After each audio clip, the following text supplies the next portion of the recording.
She said she was taking our daughter to her mother's. I didn't question it. That's what trust looks like. Quiet, effortless compliance. An hour later, the phone rang. It was her work husband's wife. Her voice was breaking, sharp with betrayal. "Is she with him?" she asked. Silence. My throat tightened, but no sound came. I didn't need to answer. The truth was already hanging in the air, heavy, unmistakable. After I hung up, I sat still for several minutes. The hum of the refrigerator, the ticking of the clock, it all sounded too calm for what was happening inside my chest. I didn't rage, didn't scream. I just stood, grabbed my keys, and made a single call. No words of anger, no threats, just quiet coordination. And an hour later, I stood at his front door. When it opened, she was there, my wife. But it was the woman beside me, his wife, who spoke first. And my wife? She collapsed. I used to think betrayal made noise, that it arrived like a storm, shattering glass, slamming doors, screaming through the walls. But no, it's quiet. It starts with tiny omissions, softened tones, stories rehearsed in the mirror. She'd been distant for months. I told myself she was tired, overworked. Those late-night emails, the client dinners, the sudden laughter at her phone. I didn't chase it. Men who chase ghosts only end up haunting themselves. Still, something inside me started listening differently. The tone of her voice when she mentioned him. The ease in her lies, how natural they'd become. Her eyes no longer searching for mine after she spoke. One night, she left her laptop open. Their messages were short, familiar. It wasn't the words, it was the silence between them. The kind of silence that only two people who've crossed a line can share. My hands didn't shake, not then. They just moved the mouse, scrolled, memorized. When she got home later, I kissed her cheek like nothing had changed, because that's what I needed her to believe. I started tracing the pattern quietly. Calendar entries, phone records, hotel invoices disguised as training sessions. I built a map of deception, date by date, lie by lie. Each time she smiled, I studied it. Each touch, each laugh became a weapon she didn't know she was handing me.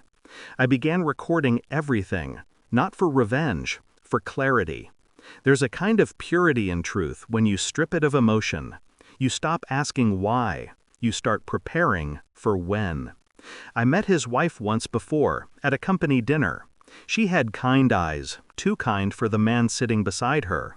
So when I called her, I wasn't cruel, just direct. "We need to talk," I said, and she already knew.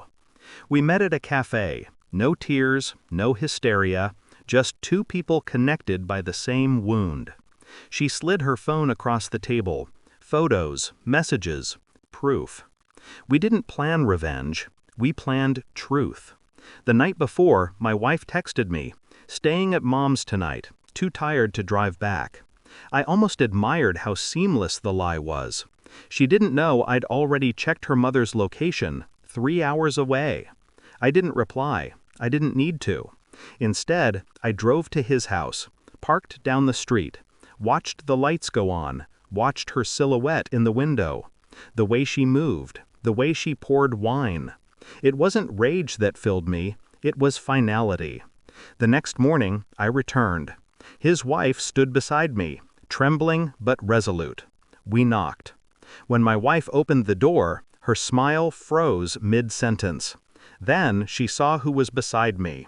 She didn't speak, didn't defend. She just folded, like her body finally understood what her conscience had been denying. He appeared behind her, shirt half-buttoned. The kind of arrogance that only exists in men who believe they'll never be caught. Then he saw his wife. Color drained from his face faster than words could escape his mouth. I didn't say anything. I just looked at him, long enough for the silence to finish what words never could. Then I handed her, my wife, a manila folder. Inside were screenshots, bank statements, hotel records, and one photo, the two of them laughing outside his car. She looked up at me, eyes wide, mouth trembling. "I can explain." I turned away. Don't, I said.